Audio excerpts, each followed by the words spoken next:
শরীরের মধ্যে ট্যাটু আঁকানো, আর তারেক রহমানের কপালে নামাজের সিজদার দাগ দেখা যায়। বাংলাদেশের সাবেক প্রধানমন্ত্রী শেখ হাসিনার ছেলে নাম হলো জয়, যার নাই কোনো ভয়, আমেরিকায় বসবাস করতেছে, তার কোনো ভয় আছে? মিডিয়ার মাধ্যমে কথা বলতে গিয়ে হাফ গেঞ্জি পইরা যখন কথা বলতেছে, দুই হাতে দুইটা ট্যাটু দেখা গেল। ট্যাটু ট্যাটু চেনেন না আপনারা? এগুলো যারা মনে করেন ওই যে কুস্তি লড়াই, হ্যাঁ রেসলি লড়াই, যারা ছেলে হোক মেয়ে হোক, দেখেন না যারা বড় বড় ক্রিকেটার ফুটবলার, রোনালদো বলেন, তারপরে যে আর একটা আছে কি নেইমার, মেসি, এরা দেখবেন পুরো শরীরে এরকম ট্যাটু আঁকাইছে। তো জয় সাহেবের দুই হাতের মধ্যে দুই ট্যাটু, এটা নিয়ে যুবকের আলোচনা করতেছে। আরে নেতার শরীরে যদি এরকম হয়, জনগণের শরীরেও থাকা দরকার, এটা সুন্নত মনে করতেছে, আমল মনে করতেছে।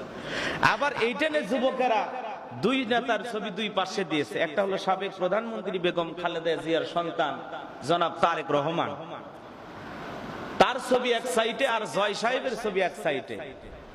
তারেক রহমান যিনি ভবিষ্যৎ বাংলাদেশের বিএনপির কর্ণধর, সম্মানিত চেয়ারম্যান, তারেক রহমানের কপালের ভিতরে নামাজের সিজদার দাগ দেখা যায়। মারহাবা বলে। একজন মুসলিমের তো এমনটাই হওয়া উচিত, কথা বলেন ঠিক কি না? তারেক রহমানের কপালে নামাজের দাগ দেখা যায়, আর জয় সাহেবের হাতে কি দেখা যায়? ট্যাটু দেখা যায়। এইটা নিয়ে যুবকের আলোচনা করতেছে, এই দুইজনের মধ্যে আগামীতে কাকে দেশের প্রধানমন্ত্রী হিসেবে দেখতে চান, এটা নিয়ে যুবকের আলোচনা করতেছে। জয় সাহেব ট্যাটু আঁকাইছে, তাকে প্রধানমন্ত্রী হিসেবে দেখতে চান, নাকি যে ব্যক্তি নামাজ আদায় করেছে তারেক রহমান, কপালে নামাজের দাগ দেখা যায়, এই ব্যক্তিকে দেশের প্রধানমন্ত্রী হিসেবে দেখতে চান? এটা হলো যুবকদের আবেগের জায়গা থেকে যুবকেরা দুইটা ছবি এক জায়গায় করে পোস্ট করতেছে। এটা করতেই পারে, যেহেতু দেশে বাক স্বাধীনতা ফিরে এসেছে, যে যার মতো মন্তব্য করতে পারে, বলতে পারে, এটা নিয়ে আমাদের তেমন কোনো কথা নাই। কিন্তু আগামীর প্রধানমন্ত্রী কে হবে এদেশের জনগণ ঠিক করবে, কথা বলেন ঠিক কিনা? কে হবে প্রধানমন্ত্রী, এটা একটা আলাদা চমক থাকবে। কে হবে, কারা হবে, কারা হতে যাচ্ছে, এটা আমরা এখন প্রকাশ করব না। এটা জনগণ তার ভোটের রায় দিয়ে বলবে, কথা বলেন ঠিক কিনা? তা আগামীতে কে প্রধানমন্ত্রী হবে?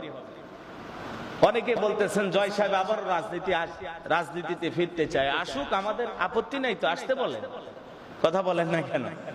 রাজনীতি সবার করার অধিকার আছে। তো এইগুলো নিয়ে আলোচনা চলতেছে। তো সম্মানিত হাজিরিন, আমি যে কথা বলতে চাচ্ছিলাম, বাংলাদেশের সাবেক প্রধানমন্ত্রী শেখ হাসিনার ছেলে জয়, যার শরীরের মধ্যে ট্যাটু আঁকান দেখা যায়, ট্যাটু, আহারে শরীরের ভিতরে নায়কেরা যেরকম, ক্রিকেটার ফুটবলার খেলোয়াড়রা যেরকম